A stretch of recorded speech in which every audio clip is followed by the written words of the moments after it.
kakati tugenda tereza tya industry ngate abatajirimu bebakyasinza okwagala ogiryamu wasindi nga yali yasimbyewo okugwa okugerako ki sikimanyangako kyova olaba nze ebintu emu bineewuunyisa so oli president w'abayimbi nate gwosinga okuba distant from bayimbi ogenda tugatta otya I mean Tonix fenna tumumanyi nti ali great no atuyimbidde ennyimba ezitunyumira for some time ne kati buli omu waliwo wasirikiriramu ate n'akomawo kati Tonix yakomyewo with a bang and of course nze njagala nnyo okubeera part of something beautiful kasa kibeera ekintu fenna nga kitutwala mu maaso ng'ekintu kinyumira abantu baffe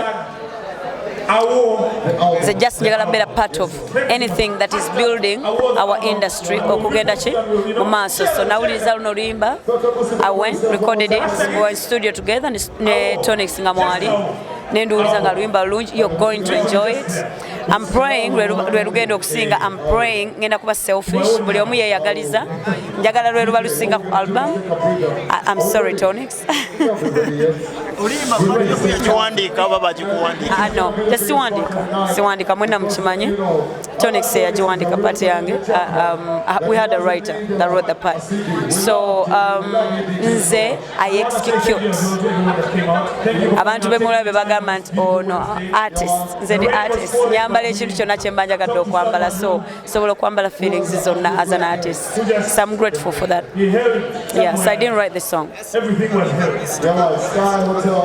situlobo situka tulabobo situla like this like that you gon' break my heart from Kampala to Juba girl you are Sheebah nobody be like me teyagamba me naye nze neyagala nnyo ngambye me ulidde ng'ogamba weesunze video yanje esunze I mean I love my work siina luyimba lwe nteekako verse nga sirwagala so buli nnyimba zange ze mulaba nga nkoledde video mba nazaavinze mu audio nga nzinyumirwa buli kanako kati buli lwenduwulira lunnyumira so I can't wait kikye ngenda okukola ku video mbeera excited to know oli okuzeeko oluyimba nodde waka n'ogamba asigenda ku luta luno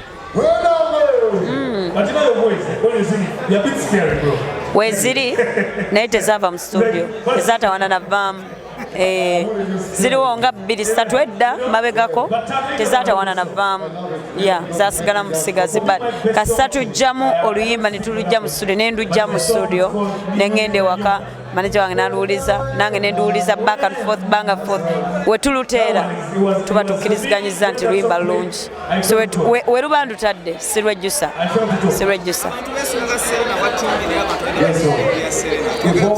because njabbayita okujoogerako njabbayita press conference yaayo njogereko buli kimu but kyenyinza obagamba kiri kimu eno ye show gyengenda okusinga okuteekamu buli kimu kubanga kiwulikika bulungi okukwata crown yo nga wennyini n'ogamba this is my crown ngenda kujambala bwenti nze njagala bwenti so I can't wait to do that I can't wait to fix my crown in a way that I want to fix my crown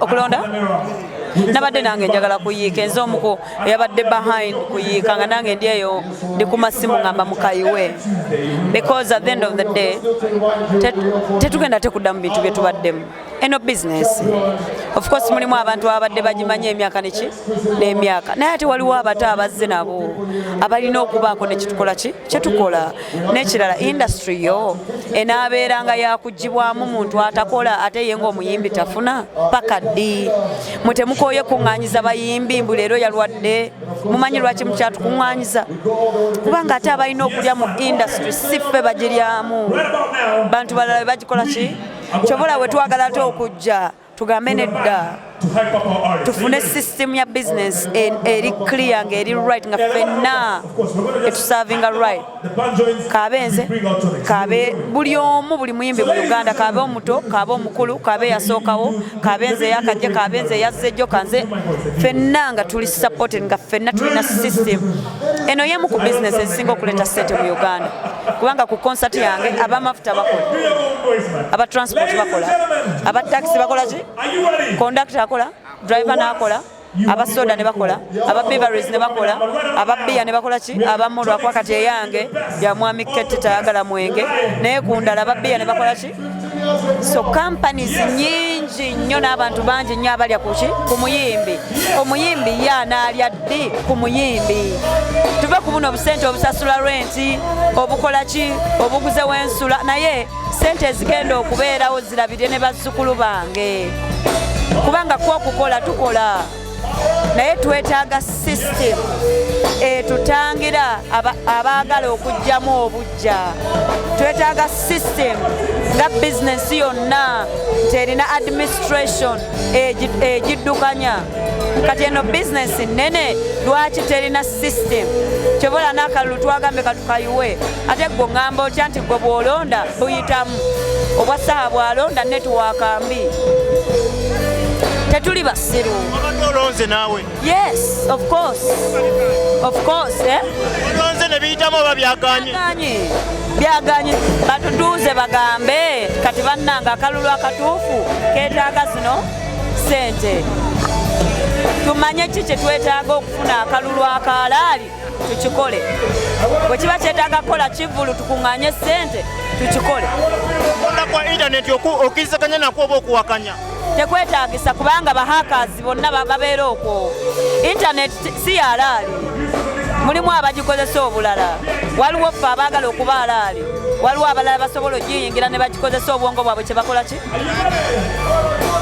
So tuve ku internet bateekawo ballot system, bateekawo boxi y'omukyala, bateekawo boxi ya ssaaha.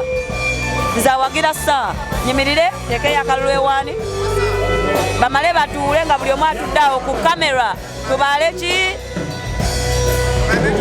Nze sifaayo ani ayitamu naye tukikole kwalaali. Integrity, tubeere n'amazima. Integrity, tulekerawo okutambuliza industry kuba abantu abali mu kugirwanyisa essaawa eno waliwo abantu nga tebakyafaayo ba industry efa.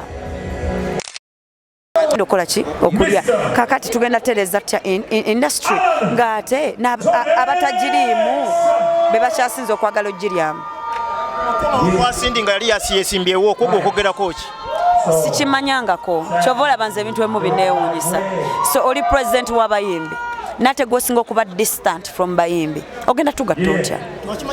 Saakimanya ate nkitegeere ntya. Saha yajja najja ewange emunyonyo naŋŋamba Sheebah njagala kufuuka president, njagala tulwanise kino ne mmutegeera. Kati ye Sindi yatutuuzaako ng'abayimbi n'atugamba kyayagala otukolera. Kati tubeere tutya ne president atasobola na kwogera naffe. Yeetaaga mukulembeze nga Saha agatta abantu, awuliriza abantu, atali arrogant, ataliimu ebyo ebintu byanze mmanyi kubanga ndi wadda. Ebyo tubiveeko. Kirungi ki kye twetaaga ekigenda okutwala industry mu maaso? Tuve ku bino mbimanyi nnyo, nze nabeerawo, zomanyi mmanyi, tuve ku ebyo byonna. Tutuule tugambe ki ekigenda okutwala industry mu maaso, kubanga Sindi w'abaddala ali mu industry ng'agyagaliza naye ayagala kigitwalawa. Then aleke Saha afuge tugende wa? Omuntu asobola okugatta ki?